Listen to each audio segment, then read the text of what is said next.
Walker ಬೇಕಪ್ಪು, walker ಬೇಕಂತ ಹಠ ಮಾಡತನ್ರಿ ಇವ.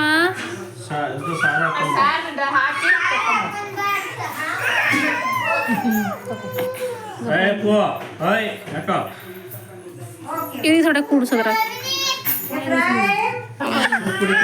ರಿಯಾಕ್ಷನ್ ಹೇಗಿರುತ್ತೆ ಡ್ಯಾರನ್ ರಾಯ್ದು? ಆಕ್ರಮಿಸಿಕೊಂಡಿದ್ದಾರೆ.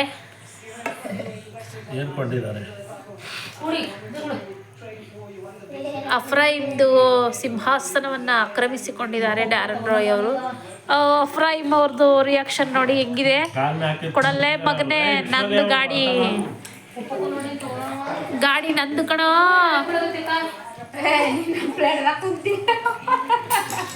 ಈ ಕಡೆ ತಿರ್ಗ್ಸೋ ಅವನ್ ಖುಷಿ ನೋಡೋಣ ಹೆಂಗಿದೆ. ಈ ಕಡೆ ತಿರ್ಗಿಸ್ಕೋ ನೋಡ್ರಿ, ಇಲ್ಲಿ ಡ್ಯಾರನ್ ರಾಯ್ ಮುಖದಲ್ಲಿ ಎಂತ ಆನಂದ.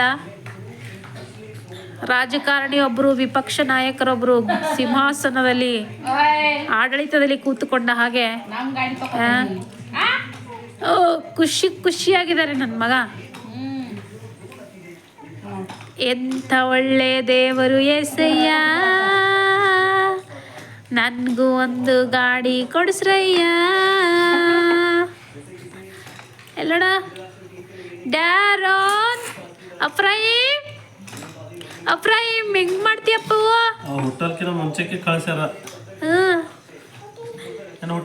ಏ ಕೊಡೋ ಕೊಡೋ ಕೊಡೋ ಕೊಡೋ ಕೊಡೋ ನನ್ನ ಗಾಡಿ ಕೊಡೋ. ವಾಕರು ತೊಟ್ಟಲು ಅಲ್ಲೇ ಮನ್ಯಾಗ ತೆಗಿಬೇಕು.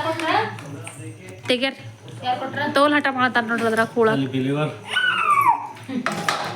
ಏ ಡ್ಯಾರಿಯೋ ಅಫ್ರೋ ವಾಕರು ಅದು ಬೆಲ್ಟು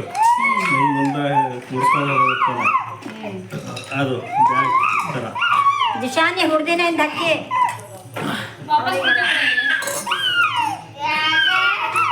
ಇಟ್ಟು ಕೈ ಅದಲ್ಲ ಫ್ರೀ ಇದು ಡ್ಯಾರಿ ಅಲ್ಲ. ಅದ್ರಾಗಿಂದ ಏನು ಬರ್ಬೇಕಲ್ಲತ್ತದ ಗೊತ್ತಿಲ್ಲ.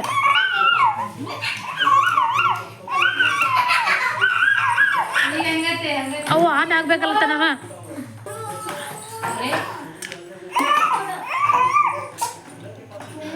ಹೋದ್ರೆ ಹೋಗ್ಲಿ, ಇನ್ನೊಂದು ತಗೊಂಡ್ರಾಯ್ತಂತ ಹೋಗ್ಬಿಟ್ರು ಅಫ್ರಾಯಿಮ್ ಅವರು. ಏನು ಕೂಡ ಜಗಳ ಮಾಡದೆ, ವಾದ ವಿವಾದ ಮಾಡಿದ್ರೆ ಹೋದ್ರೆ ಹೋಗ್ಲಿ, ಇನ್ನೊಂದು ತೊಂದ್ರಾಯ್ತಂತ ಹೋದ್ರು. ಅಫ್ರಾಯಿಮ್